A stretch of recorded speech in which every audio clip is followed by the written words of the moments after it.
I welcome you all to today's Thiran AWS Cloud Computing session. In today's session, we will try to understand what is a simple storage service, that is S3 service in general. So let us have a glance towards the agenda of today's session. In today's session, we will learn about what is a storage class and the different type of storage services provided by AWS, and in particular, we will learn about S3 services and its benefits, and finally, we will have an hands-on session. So let us get into the topic. So what is a cloud storage? Cloud storage is a web service where your data can be stored and accessed and quickly backed by the users on the internet. So it is offered in two methods. One is pay for what you use and another one is on monthly basis. So when compared to a traditional on-premise storage system, this cloud storage is said to be more reliable and scalable and securable. So we will eventually take an in-depth look at the S3 services, but before that we get into that, let us have a look towards how the things were before we had this option of using the Amazon S3. So actually AWS provides a lot of services, lot of storage services, and each one has its own different storage purposes. So let me explain everything in detail.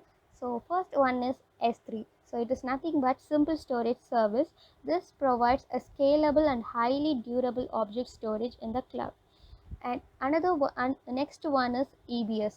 It is elastic block storage. It provides a block storage volume for a EC2 instance. And EFS is the elastic file storage. File system. It provides a scalable network and file storage system for a EC2 instance. And this Glacier is used for low cost but highly durable archive storage in your cloud. And Gateway is used for on-premises storage application that integrate with your cloud storage. And then the Snowball is used to transport a large amount of data to your cloud system, and the rest of the things are used for global content delivery network. So now let us understand what is this S3 service in particular. So S3 is nothing but a simple storage service. It provides an object storage which is built for storing and recovering any amount of information of data from anywhere over the internet. It provides a storage through a web service interface, and it provides 99% durability and availability for the object, and it is believed to be it provide a compute service of 6 terabyte in size. That is indeed amazing thing. So let us have certain example like this. So in your PC, I hope you would have downloaded many movies and you have stored that under a common folder name, and you would name it like a movies. So this movie is a folder and it has certain data like a movie data, like a lot of movies. Similarly, in Amazon AWS storage classes, we have buckets and objects. This object can be a data or key or metadata, and bucket is used to store that object. When your data is added to a bucket, Amazon S3 create a unique ID version and allocate it to the object, which means the bucket name throughout the world is said to be unique, like your fingerprints. So what are the benefits of this S3 storage services?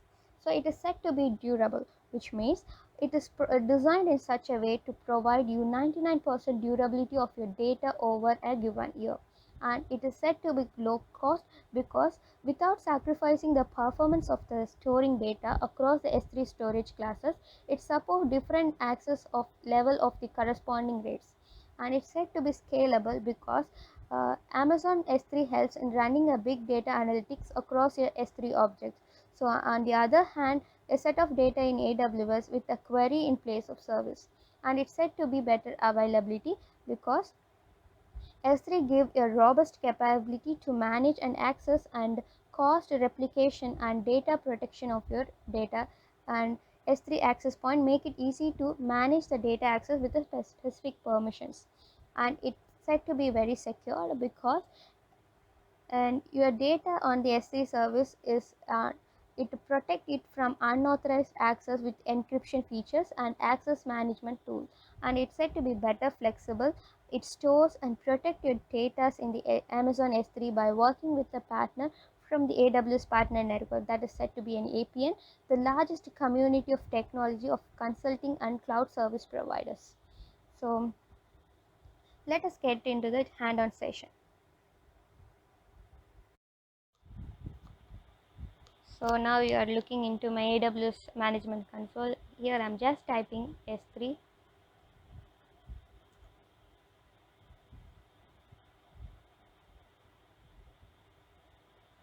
So here I have already created a bucket. So now I'm just creating a new bucket.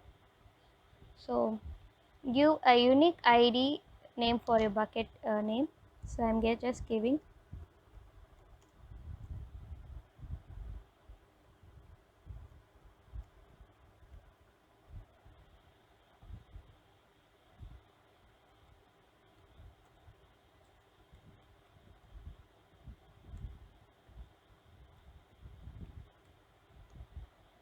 Just choose the region you want.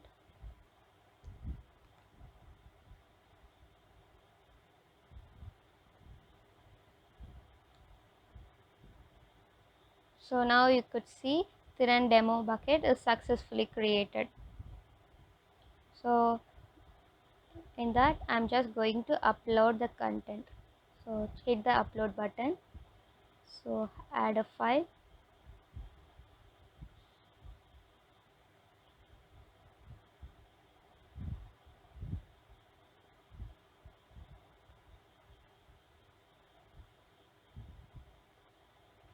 So I'm simply just putting certain PDF content into it and hit the upload button. So it's just taking time. Yes, it is finally uploaded. So if you hit the syllabus.pdf,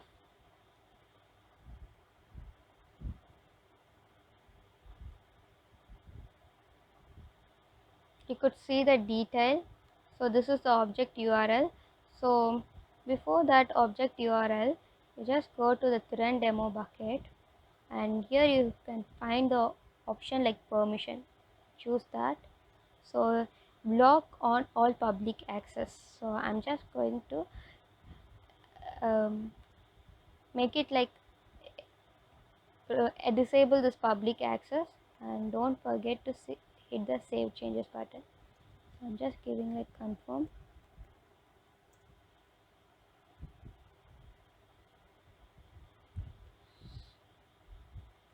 So yes, in Thiran demo bucket I have uploaded an object syllabus.pdf, and this syllabus.pdf you will find an object URL. This is the URL which you can provide it to your customers. I'm just saying that you can provide it to others. You can access through the internet. So what I'm just going to do is just going to my URL browser and pasting this.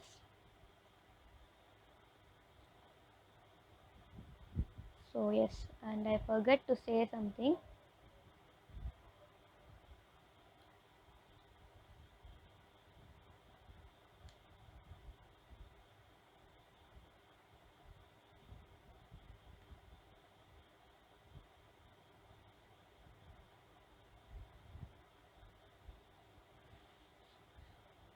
Here there is an access control. So here you have to list and read. Have to give it like this and save the changes.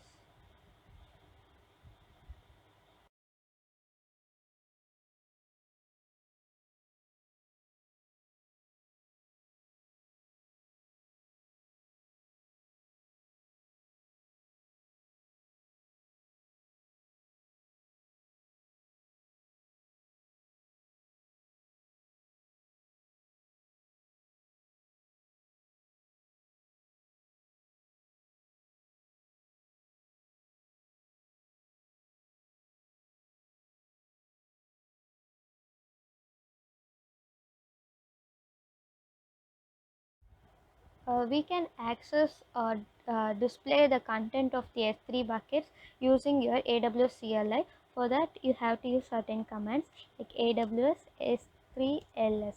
So this will list out what are the buckets you have.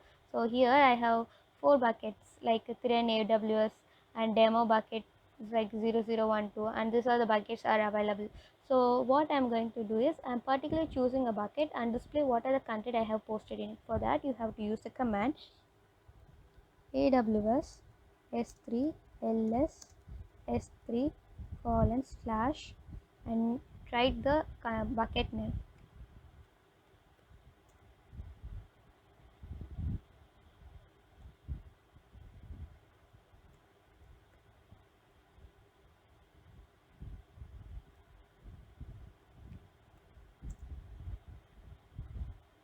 So here you could see the syllabus PDF I have posted in that, and you can also create a bucket directly from your AWS CLI console. For that you have to use a command AWS S3 MB S3 colon slash slash. You have to give a unique name for a S3 bucket. Remember, it should be unique.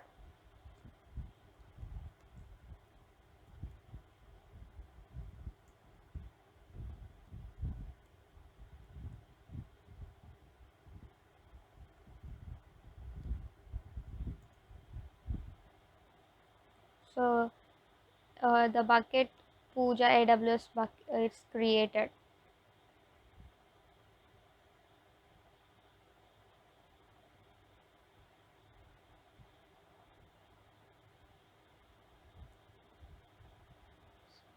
Let me show whether it's actually created here.